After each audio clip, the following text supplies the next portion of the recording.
ठाण्यातल्या एका कार्यक्रमातून ही बातमी आहे। निमंत्रण असून सुद्धा भाजपचे काही लोकप्रतिनिधी गैरहजर होते या कार्यक्रमाला आणि या गैरहजेरीबाबत बोलताना मराठीवर प्रेम असलेले लोक कार्यक्रमाला आले होते असं परिवहन मंत्री प्रताप सरनाईक यांनी म्हटलं आणि त्यामुळे आता पुन्हा एकदा भाजप शिवसेनेमध्ये अंतर्गत वाद असल्याची चर्चा सुरू झाली आहे।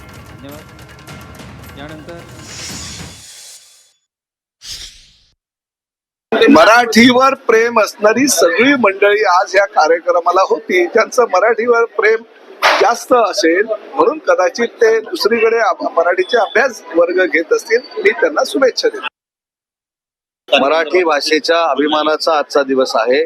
मराठी भाषेबद्दल ज्यांना अभिमान आहे, मराठी भाषेबद्दल ज्यांना आत्मीयता आहे, ते सगळे उपस्थित होते। आणि या संदर्भात आणखी माहिती जाणून घेऊया। आमचे प्रतिनिधी शुभम कोळी आपल्याबरोबर जोडले गेलेले आहेत ठाण्यामधून।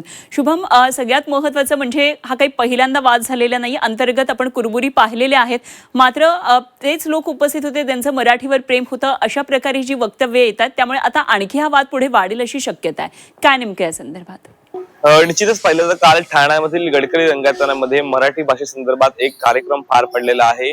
जे अमराठी रिक्षा चालक आहेत त्यांना मराठी भाषेचे अनिवार्य केलेले आहे। त्या कार्यक्रमाची सांगता काल त्या ठिकाणी खऱ्या अर्थाने पार पडली आणि त्या रिक्षा चालकांना मराठी भाषा येत नाही, त्यांना मुदतवाढ म्हणून 1 महिन्याचा वेळ जो आहे तो अवधी कालावधी देण्यात आलेला आहे। परंतु 1 महिन्यातही शिकले जर नाही तर त्यांना पुढील 3 महिने कालावधी देण्यात आलेला आहे। त्यांचं लायसन्स देखील 3 महिन्याकरिता रद्द करण्याचा इशारा परिवहन विभागाने राज्य शासनाने जो आहे तो दिलेला आहे। परंतु दुसरीकडे आपण पाहिलं तर या कार्यक्रमाला शिवसेना शिंदे पक्षामधील अनेक नेते उपस्थित होते, आमदार असतील, त्याचबरोबर स्वतः उपमुख्यमंत्री एकनाथ शिंदे या कार्यक्रमाला उपस्थित होते। परंतु ठाण्यातील गडकरी रंगायतन या ठिकाणी हा कार्यक्रम असताना देखील भाजपच्या अनेक नेत्यांनी या कार्यक्रमाला पाठ जी आहे ती फिरवलेली आहे। स्थानिक आमदार संजय केळकर असतील, निरंजन डावकर असतील, माधवी नाईक असतील, त्याचबरोबर जिल्हाध्यक्ष असतील, या सर्वांनी जे आहे या कार्यक्रमाला एकंदरीत पाठ फिरवल्याचं पाहायला मिळते।